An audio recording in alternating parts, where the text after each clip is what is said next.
I'm the dude. So that's what you call me. Are you a virgin? Yeah, not since I was 10. Are you there, God? It's me, Margaret. Come out to the coast. We get together, have a few laughs. Gentlemen, you can't fight in here. This is the war room. Can I return it if it doesn't fit? It always fits. Eventually.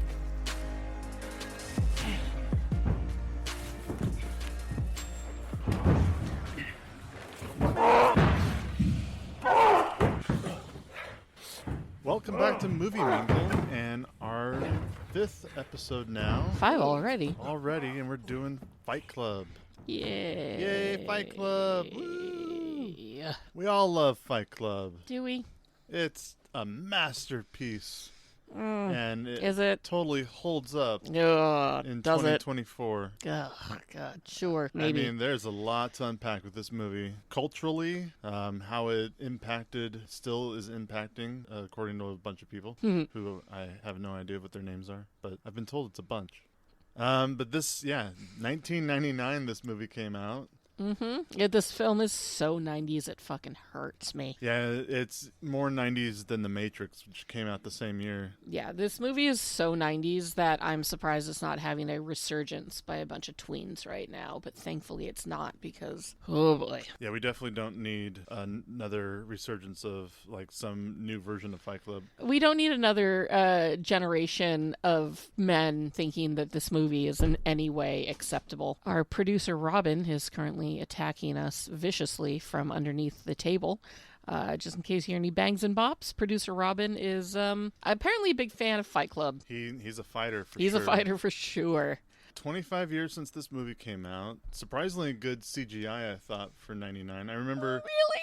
For 99, I remember... Really? I remember when I saw this movie, I was like, oh, wow, that's some really cool CGI. Because when we were watching dated. it yesterday, that opening sequence made me want to just bail then and there. The CG was so bad in it. But they weren't doing that back then. Like, that was... Fight Club was pretty new when it came to all Every those movie swooping... in the 90s had that, like, big opening, swoopy, like, all the X-Men movies start that way. Yeah, but that's post-99. Oh, fuck, you're right. I would also like to say that I don't think this is Chuck Palahniuk, the writer of the Fight Club novel. This is not his best work by far. If I were to rank some Chuck Palahniuk books real quick, I would say my number 1 is Choke, followed by Survivor, Rant, Lullaby, Invisible Monsters, and then maybe Fight Club. But he's got dozens of books. And As we are recording this, Caveman is literally sitting next to a shelf filled with nothing but Chuck Palahniuk books. You've met him twice? 3 times? Probably half a dozen by now. Yeah, you've gotten some really fun pictures with him. We have a signed copy of Fight Club 2, a comic book that came out. It was pre-COVID for sure. Yeah, it was pre-COVID. But so, you know, mid 2010s, Fight Club 2, a graphic novel came out, and we have a signed copy of it hanging on our wall. I see this particular copy every single day because it sits right next to the couch. And it's beautiful. It is beautiful, actually. It's really beautifully done watercolor by David Mack. Yep. Who does a lot of watercolors for Marvel and DC and other comic book he's a very talented comic book artist. Didn't you meet Chuck Palahniuk again, like, as recent as last fall? Yes, for his newest book that came out. Yeah. You went and got comes by. He's kind of a local. He's kind of a local. And so whenever he does tours, he always swings by somewhere local to us. Local to us. And so it's always fun to go meet him. And, you know, of course, his career took off because of this movie. Fight Club was his first novel. And then almost immediately after, I want to say he wrote maybe a couple other books until Fight Club was turned into a film, but he's been a writer for since 1996, I think. Is Chuck Palahniuk a nice man? He is a very, very nice guy to meet. Whenever he does his book tours, you will see just a massive line of people waiting to see him. It takes a long time to get to him because he spends time, even at the end of the line when everybody's been standing around, when he's been at it for 5 hours, he'll take the time to say hello and sign things and personalize things and take pictures with you, and Always very silly pictures. he puts you in headlocks because of how popular Fight Club is, and how he's rolling with it, with how popular it made him, or how good it was for his career. And so yeah, he put me in a headlock. I have a couple of different pictures of him putting me in a headlock and Choking you. Oh yeah, and he didn't just kind of pose for the photo. He was legitimately choking me. I could feel the oxygen leaving because he had his bicep around my neck. And Did you like it? A little bit. He's a really great guy, and I really enjoyed meeting him every time I get to see him. Well, I'm glad that you've gotten to experience that. And I guess if you listeners ever have a chance to meet Chuck Palahniuk and want to get, strangled by a celebrity, there's your chance. My favorite of his books, Choke, was also turned into a movie. This one was directed by Clark Gregg. Our beloved Agent Coulson. Yes. For those of you who don't know who Clark Gregg is, he did play Agent Coulson in Marvel's Agents of S.H.I.E.L.D. and many, many MCU films. Our sweet boy. We love him so much. May he rest in peace. Agent Coulson. Agent Coulson, not Clark Gregg. Gregg. Clark Gregg is thankfully still kicking. But fun movie. I think Fight Club was the better adaptation. If you want to go from book to film adaptation, I think Fight Club did a better job all around. I believe even Chuck Palahniuk thinks that it's an improvement on his book. It's an improvement on his book, but there are a lot of things that they left out, which I think may have been important to keep in, to not make some of these, some people now who really took the film a different way. Before we even start talking about the movie itself, Maggie, what do you think? What did you, you don't have to give me your 5-star review yet. But I'm just wondering what your overall thoughts were. A quick summary of your thoughts, because this isn't the first time you've seen this movie, but it's been a while since you've seen it. It's been so long since I've seen it. My thoughts of rewatching this one were just, I didn't want to watch it. Fight Club is one of those, like, my reaction to watching this movie again wasn't exactly a good one. I wasn't thrilled about the prospect of watching it again. It's one of those films that I saw it after it came out on DVD way back when. I probably enjoyed it then for being, surreal and subversive and just being something that nobody had ever seen before. But now, I don't know, with the way that the world has changed, with the way that the air around this movie has changed, with, the fans of this film and how they've changed. I don't know. I wasn't thrilled. I think I was looking forward to seeing the progression of two characters, which were Bob and Marla. And Marla being the more important one because she is the only female character in this movie. I wanted to see how she held up more than anything. I wanted to see whether or not Marla had any of her own agency, or if she was just some manic pixie daydream girl for cokeheads. And spoiler alert, she wasn't much more than that. So yeah, I wasn't exactly thrilled to be watching this film. I was not sober watching this film, but I watched it and I wrote down notes and I have thoughts and feelings. The first character we meet in the opening of the film, besides the narrator, which they call Edward Norton's character, he doesn't have a name. Every time you see him, he's got a different name. Every therapy session he goes into, it says, "Hello, my name is," and it's a different name every time. I just wrote down in my notes, Ed Nortz. Ed Nortz. I mean, Edward is an easier one than the narrator every time to write in your notes. But other than the narrator and Tyler Durden, at the beginning, the first character we really run into is Bob.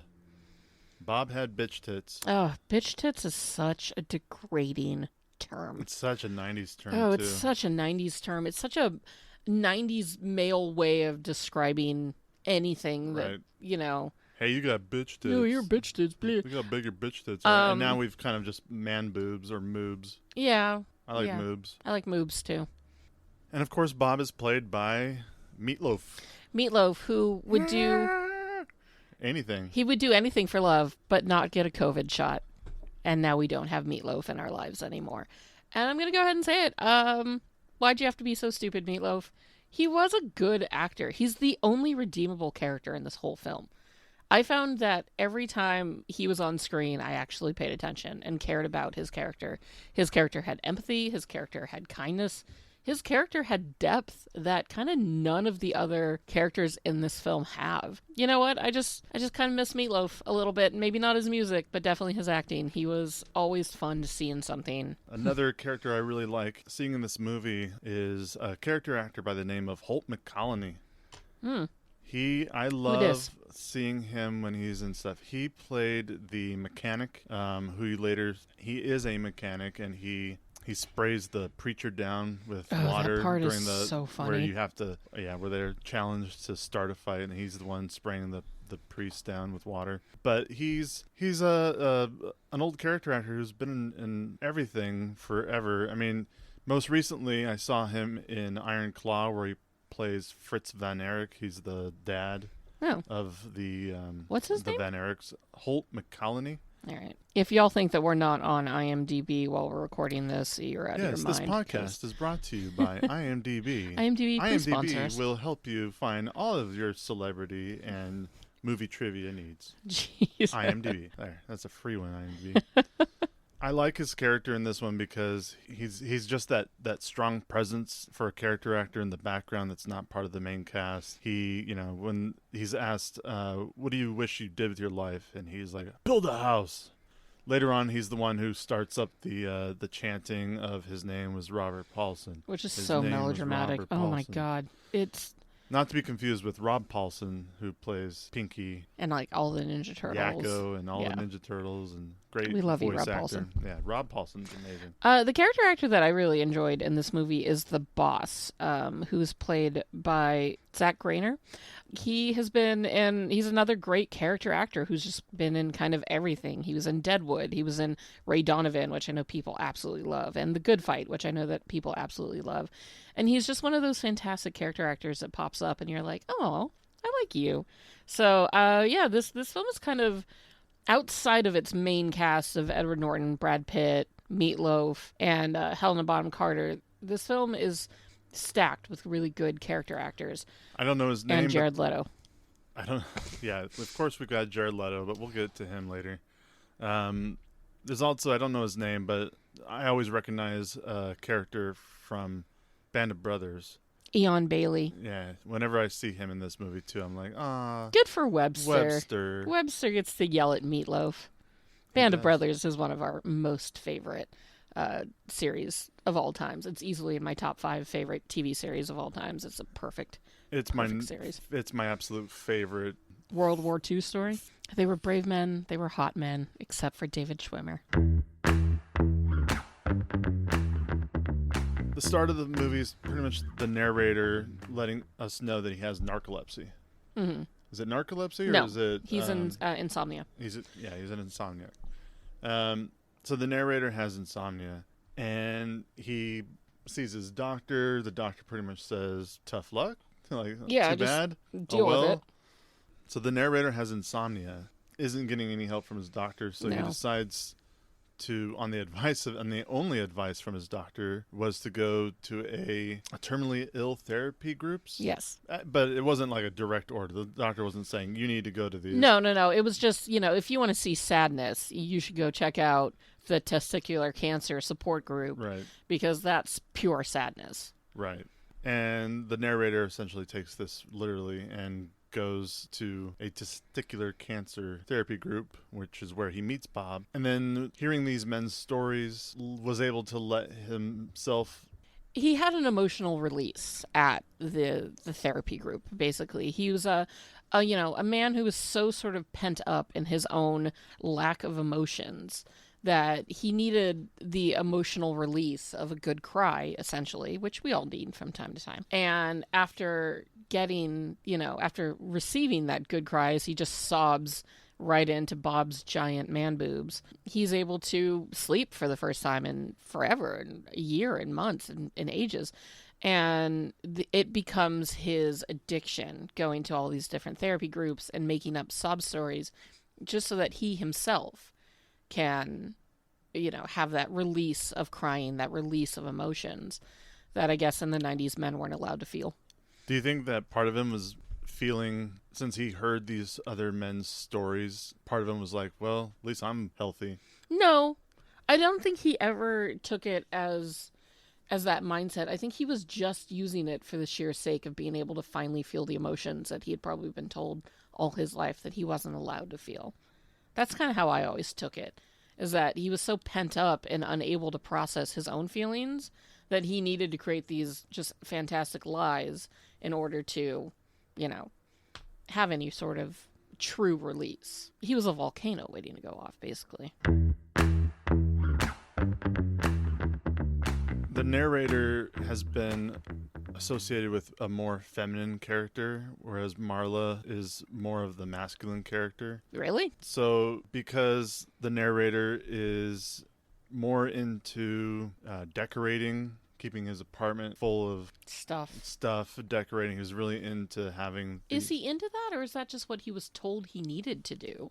Back in the 90s, IKEA was a huge thing. Everything that is sort of referenced and spoofed and parodied in this film, Starbucks, IKEA, Martha Stewart, all these things were things that were big in the 90s. They were large pop culture phenomenons.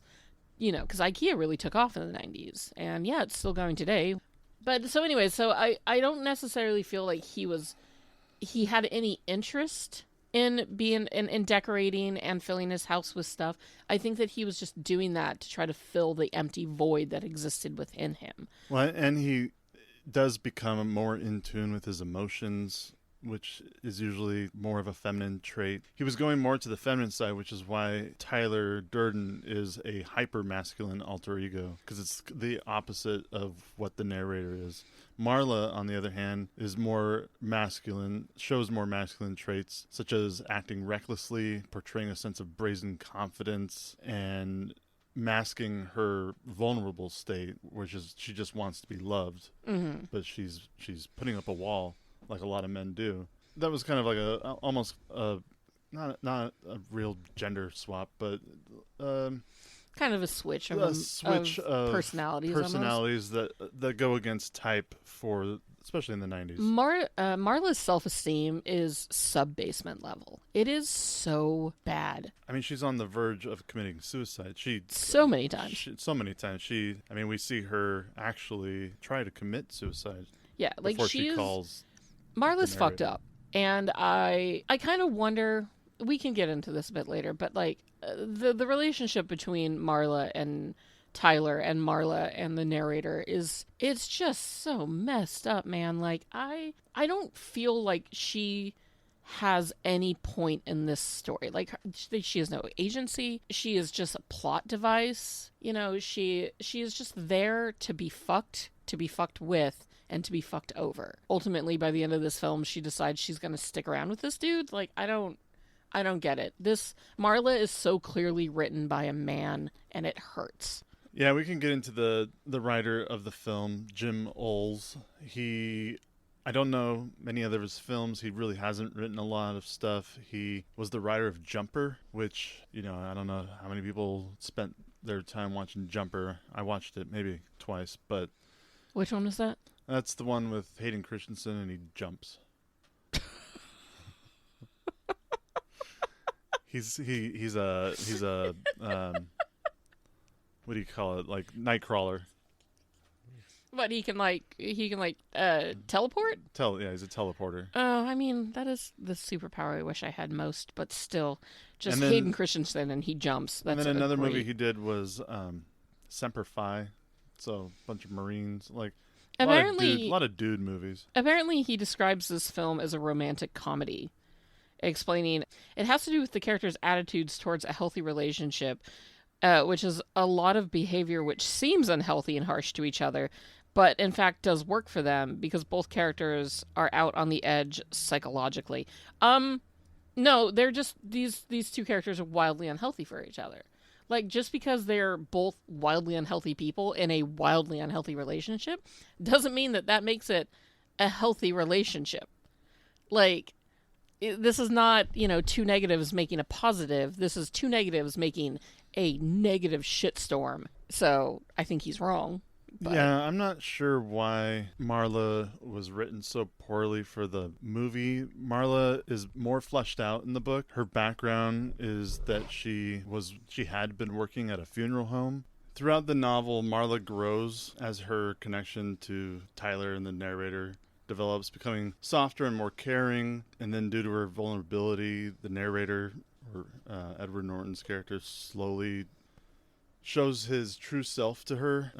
It's a much better story on her character's better in the book. So much better, and I don't know why.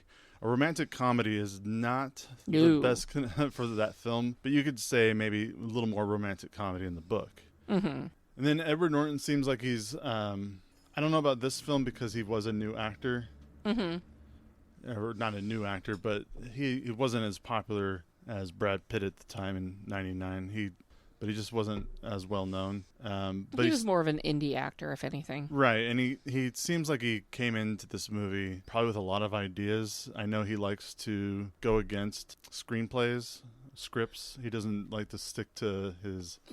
He likes to change the story up. So I feel like I wouldn't be surprised if he changed some things himself about his own character. Well, I wonder how much freedom he was given by David Fincher, too, because I know that David Fincher allowed for a lot of improv on this film, from what I was reading on IMDb's trivia section, just the best section on all the internet ever. So I think that he allowed these two men to really kind of figure out the characters themselves, instead of like having them just walk into the molds of who the narrator and Tyler Durden are. I think that Edward Norton and Brad Pitt were given a lot of wiggle room to kind of figure out the characters themselves. And Helena Bonham Carter, even though Marla's like a really poorly written out, developed female character, she is a antagonist to our main character. But she still is probably one of my favorite on-screen presence during, like, when you watch this film. She just looks like she's having fun. She is a breath of fresh air, that's for sure. The way she delivers lines, the way she walks around that set. Yeah, she's having fun with it for sure. Later in the film, once we get to the part where Brad Pitt shaves his head and then he just starts wearing like the craziest clothes, just reminds me of all the different tabloid shows or photos that you've ever seen of Brad Pitt in the 90s. Like he just walked in off the street. 90s Brad Pitt was the ultimate douchebag. Like this is how I showed up to set. This is what I'm wearing for this scene. Yeah. This is what Tyler. The stupid goatee, the spiky blonde hair, like just Tyler Durden is the ultimate 90s douche. Kind of like the line in Barbie where they talk about Margot Robbie may not have been the best the best choice actress for this role. Yeah. I feel like Brad Pitt may not have been the best choice because he was hired for the part because of his popularity, and I thought he did a great job in this movie. It's one of my favorites with him in it. If you need to send a message about anti-capitalism, and he's got this whole speech about we're not all going to be rock stars or movie stars meanwhile he's one of the most famous movie stars still on this planet, right? And may not have been the best choice to deliver a line like that. I don't know if it was just the beginning of the film, because I kind of stopped watching. Let's be honest, towards the end of it, we both sort of kind of retreated into our phones. I wrote a lot of notes for this movie, but I've seen it a dozen times, maybe more, and I know lines, I know scenes. Yeah. So you're more aware, you're more in tune with it than I was, especially towards the end. Everything is just kind of we all know how the wrapping ends. up. Yeah. And, But I found that Edward Norton's acting in this film is very plastic and stiff, and I think that might have been a choice because at the beginning, when the narrator is deeply unhappy with his life, when he is suffering from insomnia, when he's trying to find an outlet, his body and his motions are just very robotic and stiff. But I guess now that I think about it, he does loosen up by the end of the film once he is finally able to, have those outlets. I also find that this movie is really mean to everyone. It's mean to its characters are mean to each other. The people that they talk about, all of their pop culture references, it's mean to the audience. Like, this movie talks down to you by implying that, like, you know, you're stupid for being a part of a capitalist empire, which we have no choice but to be. You know, you're stupid to have wants and needs that are anything beyond the animalistic side of humanity. Like, I just found that, like, this movie is a big fuck you to everything. And I get that in the 90s there was a lot of angst and there was a lot of how the world was going and people, Gen X growing up and not really knowing what to feel. You know, I understand that it was a product of its time, but now it just feels unnecessary. Like, I feel like we've gone through too much for this film to be really relatable anymore.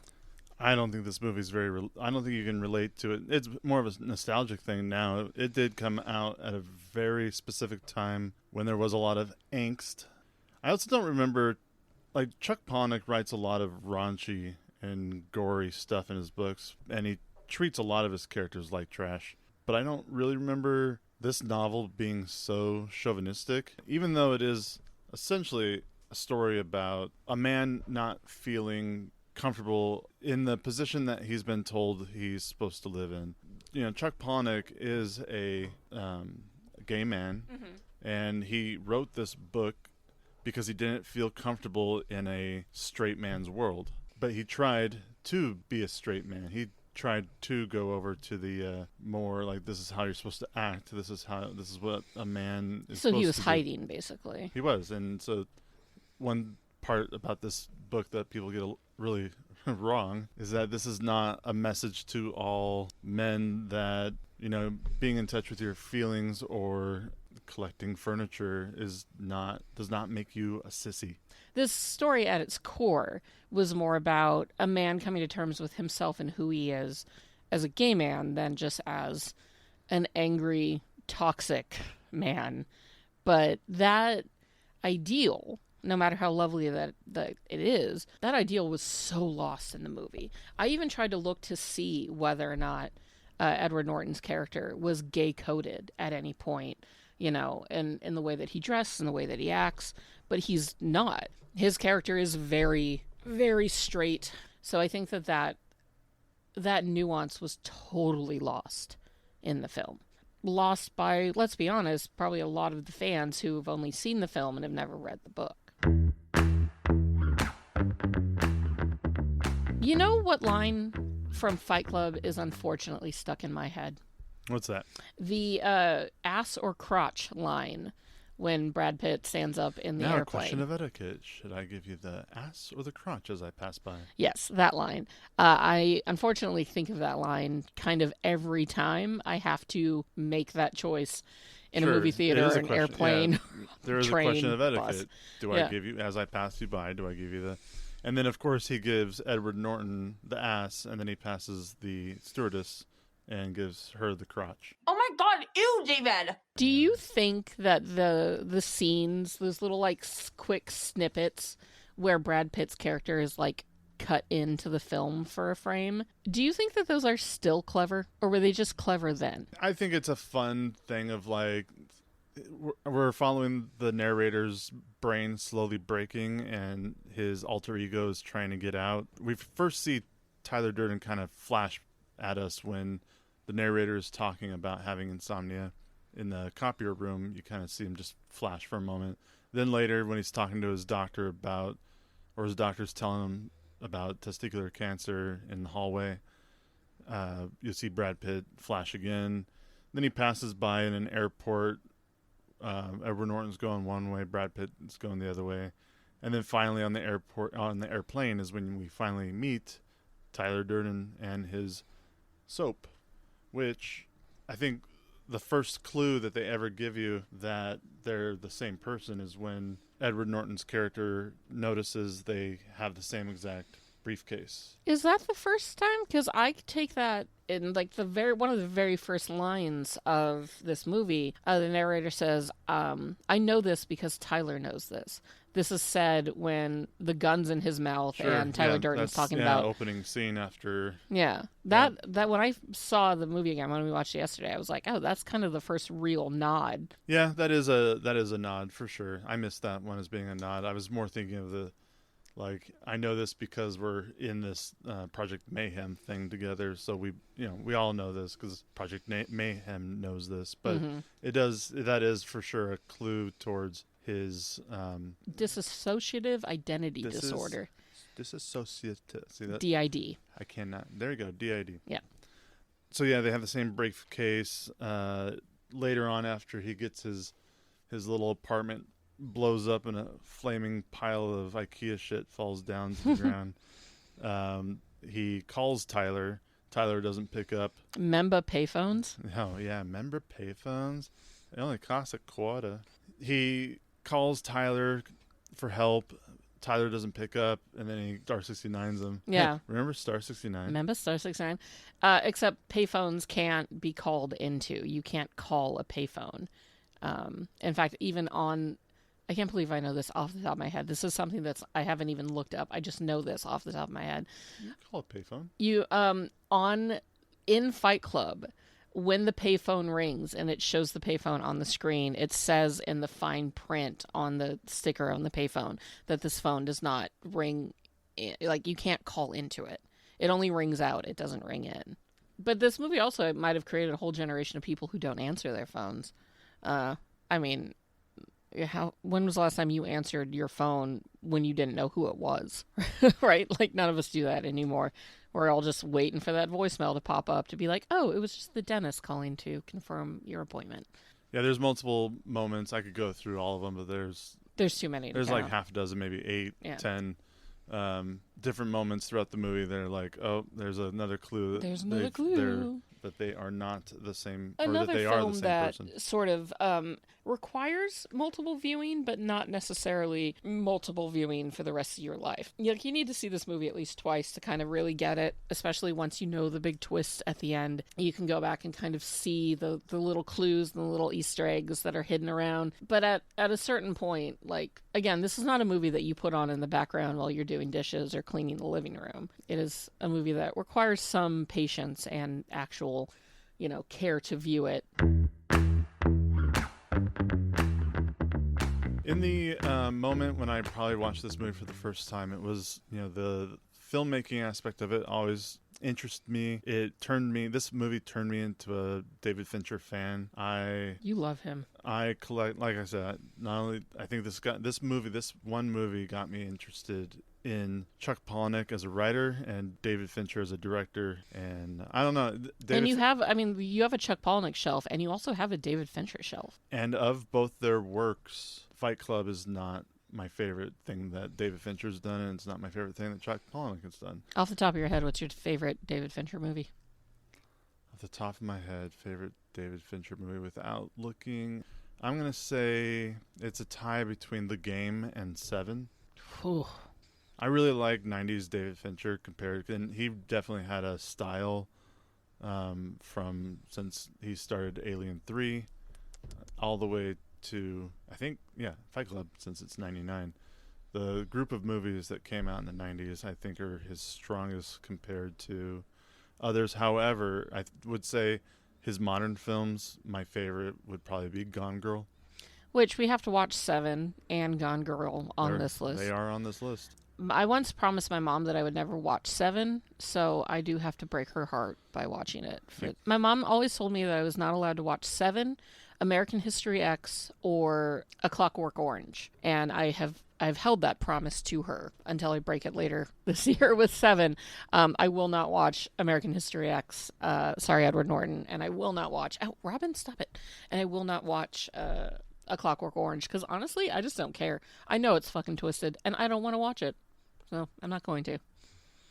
Because Fight Club, the movie, is such a popular movie, it's been in the pop culture's lexicon as a classic film, essentially. It's been a pop culture reference for forever. forever. References forever. I mean, the amount of references for the first rule, you can't talk about it. Second rule, you can't talk about please, we're not. That is used over and over so much that when they actually say it in this movie, you're just like, oh God, I get it. I've heard it. But this is, this is the originator. This movie became a parody of itself, almost a little bit too quickly. People were immediately taking to parodying this film.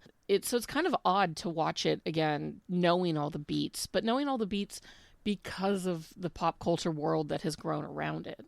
It's sort of odd. It's odd when this film parodies other movies. He makes a Forrest Gump reference at one point. And it's a little odd that, like, yeah, this movie had a lot of gravitas when it came out, but now it's not a joke, but it's a parody. Like, it's a parody of itself. Because other people have done better Fight Club parodies than Fight Club. So they essentially decide, hey, let's start a Fight Club. You know what I found very funny about that, which is another kind of clue that Tyler Durden isn't real? There's no way that a person like Tyler Durden has never been in a fight. If that guy were real, he would be such a dickbag. Well, he had to convince Edward Norton's character that to beat him up. to start fighting, to get into a fight, because Edward Norton's character had never been in a fight before, and how can you really know yourself until you know if you can beat another person up, which makes no sense. But sure, I guess the true test of a man is how hard I can punch you in the face. Have you ever been punched in the face? No, so I guess I'm not a man. Well, that's good. All right. One thing I was thinking when I was watching like the montage of men just beating the hell out of each other was that women cuddle. Like, they touch their friends, they hug, they sit closely to each other, they do each other's hair, they, do each other's makeup. Like, women are very physical and touchy with the people in their lives, whereas men aren't. They're not allowed to be. The only way that men can get that same sort of physical release is to beat the shit out of each other, whereas women just like a good hug. Men have to be the fighters, women have to be the carers. I feel like we as a society have kind of gotten away from that a lot. We have very much gotten away from that.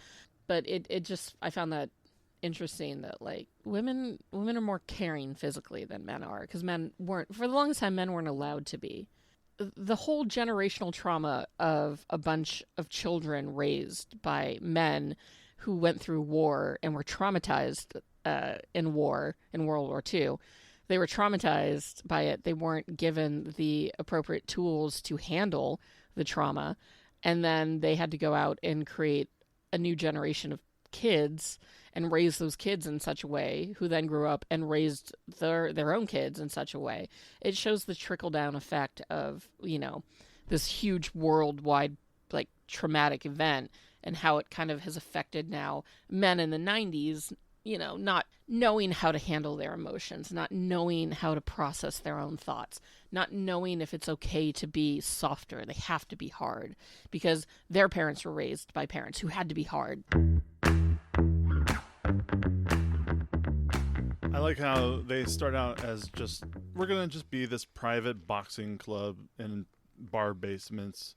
Which, sure, start a club, whatever. It's when it turned into... It becomes a thing. Like, it becomes a thing that people are clearly talking about. Well, they go from just bare-knuckle boxing in bar basements to hooligans committing petty vandalism, pranks, like dumb pranks. Like, we're going to magnetize all these VHS tapes so that they don't work anymore, and then they just jump straight up to domestic terrorists. Yeah. Well, as soon as the buildings go down, they're 100% terrorism. Domestic terrorists. Are we sure they're not just lone wolves who were troubled? Well, if you look up the definition of incel and see how close it is to it gets really close to describing the men of Project Mayhem. Do tell. It's often characterized by deep resentment, hatred, hostility, sexual objectification, misogyny, self-pity, self-loathing, racism, sense of entitlement to sex, that the game is rigged, which a lot of this movie is about the game being rigged because of capitalism, Mm-hmm. rape culture being okay, endorsement of sexual and non-sexual violence against women, or just sexually active people in general. It doesn't even have to be women or it could be gay people, women, or just anybody in a or happy just a straight relationship. married couple. Yeah. Yeah, any kind of happy relationship they're going to be. Did Fight Club create incels, or did Fight Club just give a voice to incels?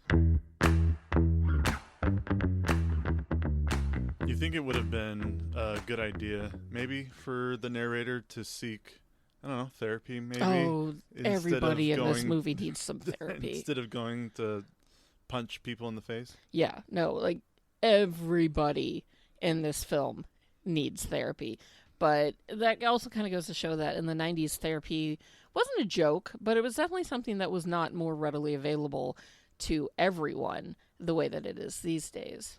It was one of those things like, well, you don't need to go to therapy if you don't have any problems. And Yeah. you don't. And your therapy can just be beating the shit out of somebody instead of actually confronting the issues in your own head. But can we talk about, just for a second, the uncanny valley sex scene that Tyler Durden and Marla have? Which, again, I don't think the CG really holds up. I don't think the special effects in this movie really hold up, because that uncanny valley sex scene is so awkward. There are some... Yeah, that's a weird one. Yeah. It looks like some CGI scan was taken of them and then they got stretched out. Or It was like bullet time Bullet- sex scene, which was just so unnecessarily gross. But then again, there's a lot of unnecessary gross in this film. This movie is meant to be unnecessarily gross. I've got an idea for a remake, and or at least who would play who if they remade this movie today. What do you think about Austin Butler as Tyler Durden, Timothée Chalamet as the narrator, and Zendaya as Marla? Wow. I know that I'm just like picking from Dune 2, Recreating Dune 2. but I was trying to think, like, I feel like Austin Butler would play Tyler Durden very well. I'm not a huge fan of him as an actor, but I can see the look. I can see the douchiness, the swagger. Like, I could see him taking over kind of any Brad Pitt character from the 90s. And then I was trying to think of somebody who was, like, dorky and uncool, but I don't know a lot of the newer generation of male actors. So I was like, well, maybe Timothée Chalamet or one of the kids from Riverdale. I was going to say, if you want somebody who's good at looking dorky, but also a really good actor... I can't remember his name right this moment, but the lead from Saltburn. Oh, Barry Keoghan. Barry Keoghan, yeah. He would make a great Narrator. I would thoroughly enjoy. I think he's a fantastic actor, but I would thoroughly enjoy watching his face get beat in.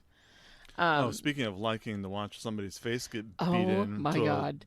a hamburger pulp. Best part about this movie is watching Jared Leto get the shit kicked out of him.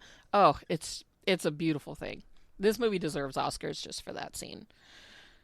In fact, this movie deserves to still be famous just for that scene, because Jared Leto is the worst. I love watching something beautiful be destroyed before my eyes. Yeah. And, it just happens to be Jared Leto.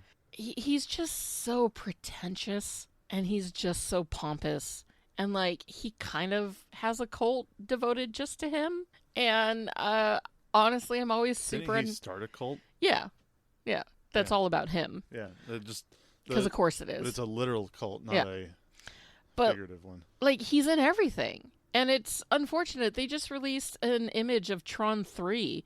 And I know Caveman his shoulders just dropped and he pulled a face.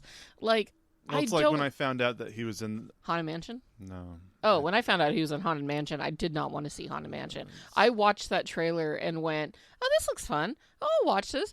Oh. Well, never mind. As soon as his name flashed on screen. No, when I found out that he was in Blade Runner 2049, He was in Blade Runner 2049? Even though it's a really small part, he's not on screen a lot, you could cut all his scenes out and it'd be the same movie. Which is mostly everything he does, except for maybe Morbius.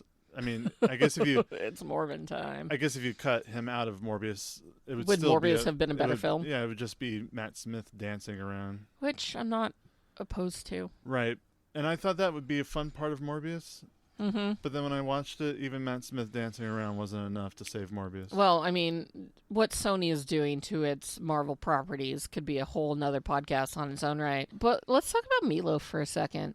I think that he's probably the best actor in this film. Or at least, again, going back to his characters, is the one that I cared for the most. As I was watching him, I thought that Meatloaf and Patrick Swayze could have played brothers in a film, and I'm sad that we never got that. I kind of feel like they had the same physicality, and it would have been fun to see them together, and I'm sad that we'll never get that chance. And I also kind of wondered what Meatloaf and Jared Leto talked about between scenes when they were standing on that porch, waiting to be let into Project Mayhem. You know, do you think they talked music? Do you think they talked life? Or do you think that Jared Leto was just a dick the whole time? Tried to stay in character the entire time and just ignored him. Oh, God, that's another reason why he's so obnoxious. Oh, also, let's talk about the boss scene, because watching Eddie Nortz beat the hell out of himself to frame his boss and to get money and travel certificates and all that thing, that is such a satisfying scene. It's such a funny scene. It is a funny scene. It's probably the funniest scene in the movie. I think so, too. It's one of the few scenes that I thoroughly enjoyed. Because, like, who wouldn't want to get back at their boss like that? Me, personally, at the moment, now I like my boss a bit too much. But I've had some bosses. It's also another scene that shows, or kind of hints towards them being the same person.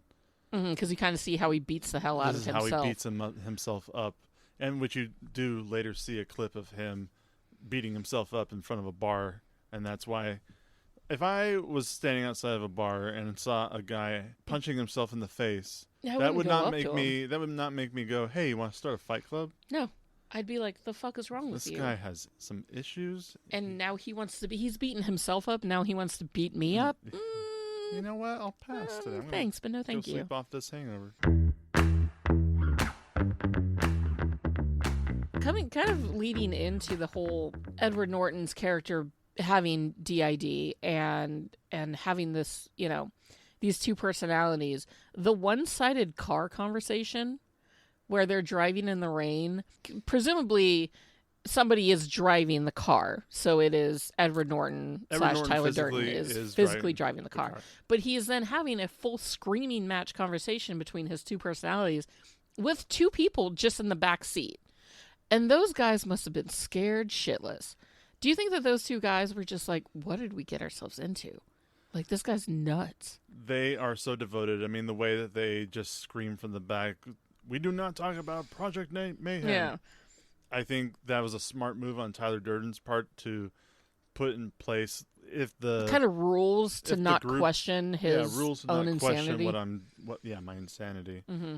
Imagine sitting in the back seat of a car, speeding down a highway in the rain, you know, listening to the driver yelling at himself in a full conversation. Like that whole scene is crazy intense, especially once you know the twists of the movie. Well, and then the car crashes, and when he crawls out from the car crash, Edward Norton is crawling out from the driver's side. It's flipped over. Yeah. So now the driver's side is facing downhill, and he crawls out. But Brad Pitt. Tyler crawls out of the passenger side and pulls him out. Interesting. But since we're talking about Edward Norton's physical body driving the car, he was in the driver's seat. Him out of the driver's I never seat. Clocked that. So it is a clever film. Like, don't get me wrong. I'm not hating on it because it's not well done. It hasn't aged well. It just hasn't aged well. That's really and there are going to be some other movies on this list that did not age well. Yeah. But that's the thing about film being created. It's created in a vacuum. Yeah. It's a product of its time. Especially, and that's why certain films where they don't reference what's happening during that decade, they don't reference they're not famous people or other movies or pop culture in general, because they become timeless and then they age well, especially if they are movies that don't degrade women or gays or it's the world at large. At large. Yeah, because this movie is so mean to everyone. Caveman, what city is this film set in? Is it ever acknowledged, or is it just supposed to be any random metropolis? Any town USA that's got skyscrapers with a lot of credit card records. Which I guess, that this movie only could have been made then because where there is no cloud. There was no cloud. There was no digital. I mean, in 99, there was probably starting to become a digital backup of people's credit card debt. But do you think they really did just erase all the debt? So these people had a bunch of cardboard boxes filled with papers saying that John Smith owes $100,000 on his house loan. And then it went up in flames and the bank just went, okay, well, we don't have proof, so we'll just ignore it. That's not how the world works. Not even then. Which at the time when I saw this and saw the buildings fall, I was like, really? Is that all it takes is just blowing up a building and now your debt's gone? You're debt free. Like you can't even escape debt in death. Especially not these days, but definitely back then. It makes for a good ending on film, seeing all these buildings crumble down around you. The Pixies music starts turning on, it starts swelling up, getting louder, and then, movie ends and you just see a big dick at the end and, yay, that was a fun movie. Whereas in the book, the narrator is waiting for an explosion to kill him because he is also in a building that's wired to go. I'm a little fuzzy with the book. It's been a while since I've read the book, but I believe that they are being held. I believe that they're being held in a museum.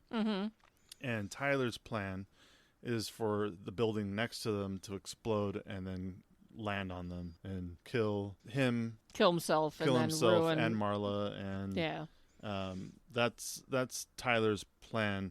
But the explosion never happened. There was a malfunction, and he's not caught by the authorities or anything. Like the narrator, no, he just like the movie, he shoots himself in the mouth, but then wakes up in a mental institute, and a group of the hospital employees are surround him at his side, and they present themselves as members of Project Mayhem, assuring him that Tyler's plans will continue, and they await for Tyler's return. So I haven't read the book. I've kind of flipped through the graphic novel for Fight Club 2. I don't care. Let's be real honest. I didn't care. And there's a Fight Club 3 too. There's a Fight Club 3? There is a Fight Club 3. Do you own it?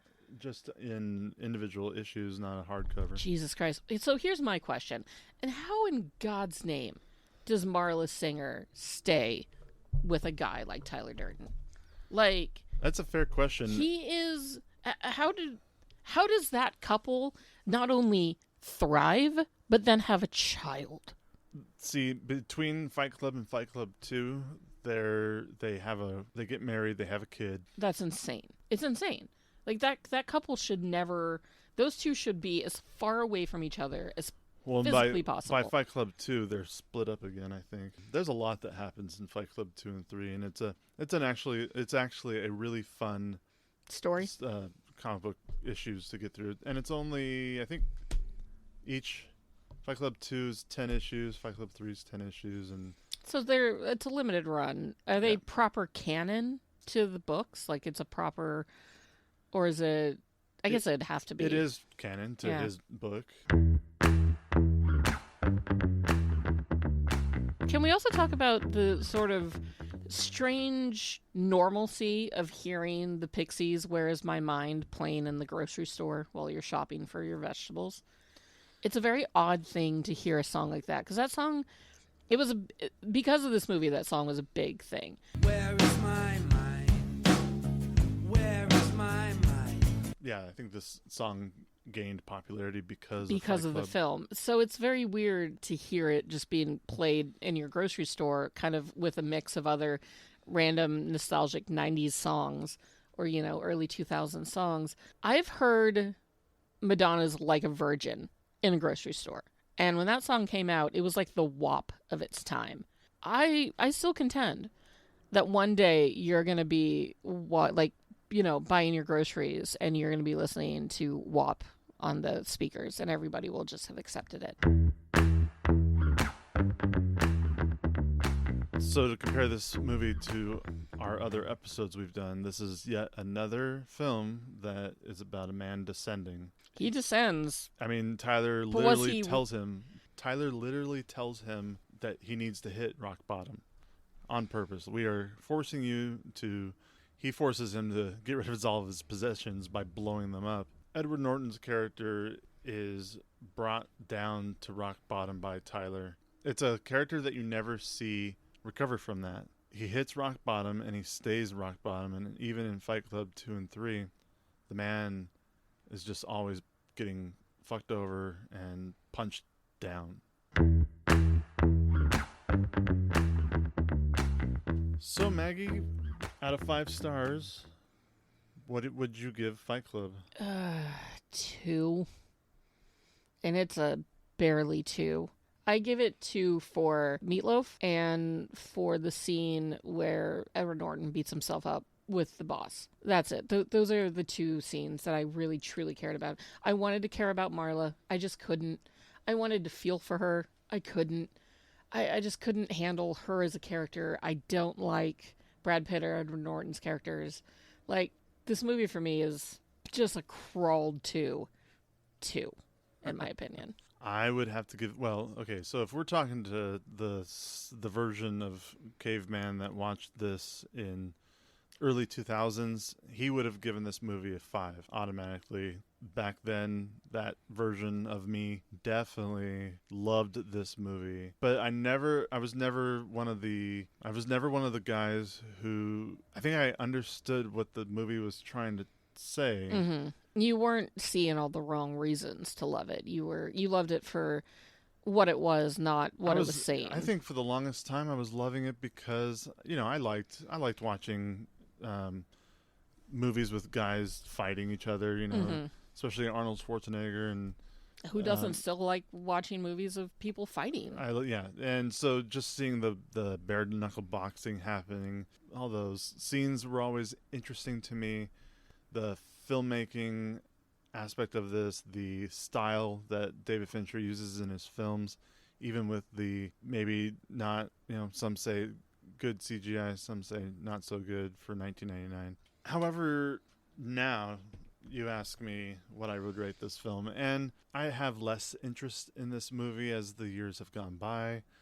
Like I said, this isn't my favorite Chuck Palahniuk or even David Fincher project, but I still like it for more nostalgic reasons because it got me into those artists. So probably a 3.5, and the half was probably because I like David Fincher so much. And that's okay. I mean, you're allowed to like this film still. When I give threes is, to me, 3 is an average. So this is just slightly above average film for me. But is that based purely on nostalgia? This is based off of everything. Just from top to bottom, nostalgia, liking Chuck Palahniuk and David Fincher, but also realizing that this movie has not aged very well. And, whenever I rank a film, whether it's rating it by stars or ranking it above or below other movies, my rankings always move around because the times change, my feelings change, my mood, depending on, maybe when I first saw a certain movie in the theater, maybe I was happy, maybe I was sad, and so that's going to have that's going to show everything on the way I feel about a movie.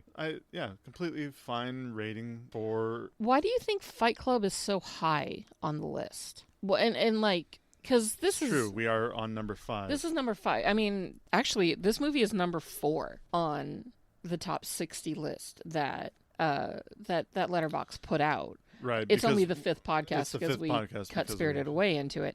So why do you think this movie is still so popular? Is it because men associate with it and they find what they need to find in it? Is it because people just feel like this movie is better than it actually is? Is it nostalgia? The average rating on Letterboxd right now is a 4.3.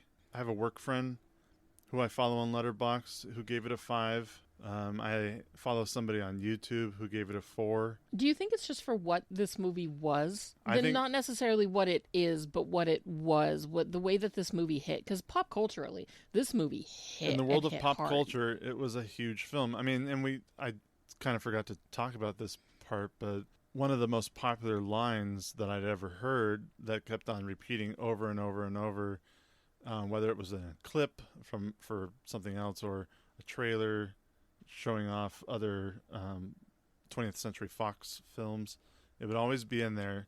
And you think it would be the first rule of Fight Club is you don't talk about Fight Club, but it always ended up being, I want you to hit me as hard as you can. I love that line. I love that scene. I love that David Fincher, before they filmed that scene, David Fincher pulled Edward Norton aside and said, I want you to hit Brad Pitt right in the ear when you do this. So Brad Pitt's reaction of getting hit in the ear and yelling, why the ear, was all a real reaction from Edward Norton actually hitting him in the ear. But I think this film just keeps getting ranked high because it was such a good film at its time. At its time, and I don't know, the people that I follow on Letterboxd, it may have been a while since they've seen it. Before I rewatched it for this podcast, it had been a few years, and when you really start watching it and listening to certain things, especially in a podcast where you have to talk about it again and you're writing notes down. So a lot more is getting into your... Yeah, you pick up on a lot more. You pick up, and especially because we're doing this in 2024, in 25 years, the world has changed. A movie that comes out tomorrow that we all think is completely amazing, fine and amazing, 30 years from now can be looked back on like, ugh, I can't believe people thought like that 30 years ago. So sorry to my little Jesus Christ which interrupted your speech, and I do apologize. I was paying attention. But I happened to be also working on my review on Letterboxd for Fight Club. And when I hit published, a little thing pops up that says, you're about to break the first and second rules of Fight Club. Publish anyway? ? Jesus Christ. I'm so tired of that stupid joke about, you have first rule of Fight Club. Like, it has been done to death. So even when something cute like that pops up on an app, I still roll my eyes and just kind of hate it a little bit more. Like, if I almost want to drop my rating down to 1.5 purely for that dumb little Letterboxd Easter egg, just because I just hate it. I'm so tired of it. But this film was never for me back in 1999. It's still not a film for me, and that's fine. If you like it, if you love it, great. As long as you're not taking away the wrong message. And even though I was 18 when this movie came out, it's rated R. I could finally watch a rated R film. Like I said, I didn't get around to it until it was out on DVD. I bought it at Best Buy. Oh, Best Buy. Yeah, back when they had actually such a great DVD collection. Yeah, back when they sold physical media. But instead, the movie that caught my eye in 99 was The Matrix. Mm-hmm. And The Matrix still holds up to me. I mean, we're going to find out how we really feel about it. Does it? I know. We're going to really, since that's another movie that you're not I'm super not excited super thrilled about having to watch The Matrix. That though, I mean, The Matrix is in the 50s, so it's going to be a while until we get to The Matrix. Sure, but just even though it's still a movie from the 90s, it doesn't look like it's from the 90s because The Matrix was so ahead of its time. It holds up. I feel like, and this is me saying it without having seen it in a while. Yeah, I think the last time we watched The Matrix 1 was right before The Matrix 4 came out. It's going to be interesting to see how, because we have to watch The Joker immediately after this. You've seen The Joker. You didn't really like it. I have not seen The Joker. I do not want to watch it. So it's going to be interesting to see how I feel about The Joker. I mean, I'm going into it with a pretty grumpy attitude, and I'm going to try really hard not to let that let's be honest, it's going to color all of my decisions that I make about that movie. But it's going to be interesting to compare those two films. So next week should be a fun listen. Next week should be really interesting. I only watched Joaquin Phoenix's Joker once, and Maggie has been avoiding dead set against it since it was announced. That is going to be a really interesting podcast of us getting back into it and talking about how we felt about that one. Yeah, like it'll be fun. It'll be fun to me to have a fully formed opinion on this film, because my opinion on it was always just no. So it'll be fun to actually really expand on that thought process. I'm a little worried that I might love it. Wouldn't that be funny?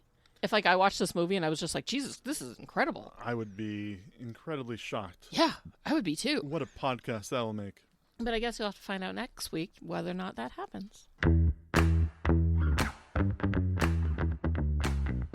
So Maggie. Yes, Caveman.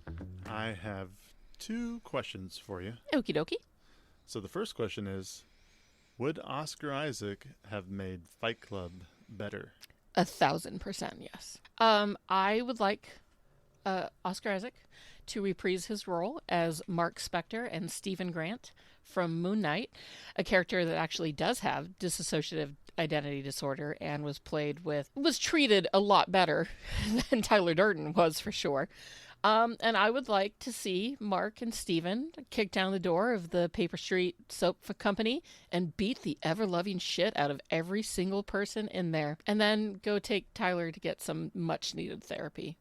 Because, that's how Oscar Isaac could make Fight Club better, is if Stephen Grant and Mark Spector were there, perfect as they are, to just take care of all of these idiots. And my second question for you is, which character would Oscar Isaac play to make this movie better? Oh, I just answered that. Do I have to pick a character do I have to pick a character? You have to pick a character that's in Fight Club. That Oscar Isaac would Yeah, he's always playing a certain character. I would like to see Oscar Isaac. I think Oscar Isaac actually legitimately would have done a very good job as the narrator role. I think he would have been a lot more believable and a lot more, he would have had a lot more depth to that character, kindness and sadness and anger to that character than I think Edward Norton would have been able to actually portray. But I still contend that I would rather he be Stephen Grant and Mark Spector coming in and kicking ass and taking names. I think I would have liked to see him in the Meatloaf role or the Jared Leto role. You want to see Oscar Isaac with bitch tits? Sure. Yeah, no, I wouldn't Or deny just that either. Or just a scene where he gets his face punched in. Wow. Bloody pulp. What? Why? No reason. Oh, sure. Welcome to Movie Mingle's film reviews and box office news, where I, Caveman, am going to cover this last week's box office numbers. But first, I want to give my review of the latest film I saw in theaters, Love Lies Bleeding. I wrote this review earlier, so let's check it out together. I call this Love Lies Bleeding, a riveting tale of love, loss, and redemption. Oh yeah. No, seriously, Love Lies Bleeding, which is the latest film from A24, is a journey through the complexities of human relationships, brilliantly brought to life by an outstanding cast and the visionary direction of Rose Glass, who you may know from Saint Maud, was another A24 film. But we're talking about Love Lies Bleeding. At the heart of the film lies the captivating performances of Kristen Stewart, Katie O'Brien, Dave Franco, and Ed Harris. Kristen Stewart's portrayal is raw and emotionally charged, drawing viewers into the world of her character with every expression. O'Brien delivers a fantastic performance, filling her role with strength and vulnerability. Franco and Harris add depth to the cast, making everyone shine on screen. Director Rose Glass does a very good job as well. She fills this movie with love, loss, and redemption against a backdrop of stunning cinematography and a really great soundtrack. From the intimate moments of quiet introspection to the heart-pounding tension of pivotal scenes, Rose Glass navigates the emotional landscape of the film, keeping audiences on the edge of their seats until the very end. In a world where movies are often dominated by cookie-cutter plots and predictable endings, Love Lies Bleeding is really nice to see, offering a thought-provoking and emotional experience that will stay with viewers long after the credits. It's a testament to the power of storytelling and a shining example of the magic that can happen when a talented cast and crew come together to create something truly extraordinary. In my conclusion, Love Lies Bleeding is a must-see film for anyone who appreciates original storytelling and great performances. It reminds me of the power of love that can be found even in life's darkest moments. All right, and this brings us to box office news. This is based off of the March 16th to 18th weekend. And of course, just like the weekend before, Kung Fu Panda 4 is still number one with another $30 million, totaling $107 million so far. Dune 2 is right behind it with another $28 million, so only a couple million lower, with a domestic gross of $204 million, bringing its worldwide total to $500 billion. In third place, we have Arthur the King, which is the newest Marky Mark movie with a dog, because that's where his career has gone. And that brought in $7 million for its first weekend. And then we're just going to skip to sixth place, where we have Love Lies Bleeding with $2.5 million, and that's only 3 days. It's only in 1,000 theaters. It's an inexpensive A24 film, and I'm hoping that it at least starts picking up a little traction through word of mouth, which is why I'm doing this. And I really think more people should go watch it and tell your friends. And that concludes Movie Mingle's film reviews and box office news. And that's this week's episode of Movie Mingle. We hope you enjoyed it. We hope that you don't have too many angry opinions about how we view Fight Club. But if you do, you can reach out to us at movieminglepod@gmail.com. We are also on Instagram at movieminglepod. We are also on Letterboxd at movieminglepod. You can follow us on Letterboxd and see how I, Maggie, am rating all the films that we are currently watching for this list. Spoiler alert, Fight Club is very low. It's the bottom. It's right there at the bottom. And yeah, we hope that you join us next week for The Joker, which should be a very fun conversation, no matter how it ends up going. And we can't wait to have you. Until then, we'll see you at the movies. Now go mingle. Are you an effective team? We are an effective team. Let them fight. How did you just do that? I'm a really good lawyer. Here on Caladan, we ruled by air power and sea power. On Arrakis, we need to cultivate desert power. Welcome, Mr. Beach. What's that bond? I'm a little confused. Well, we wouldn't want that, would we? I don't want to brag, but I will. I was in the Avengers. The Avengers? Yeah. That's great. Thank you. What is that? I'm going to make him an offer he can't refuse. Toga, toga, toga, toga, toga.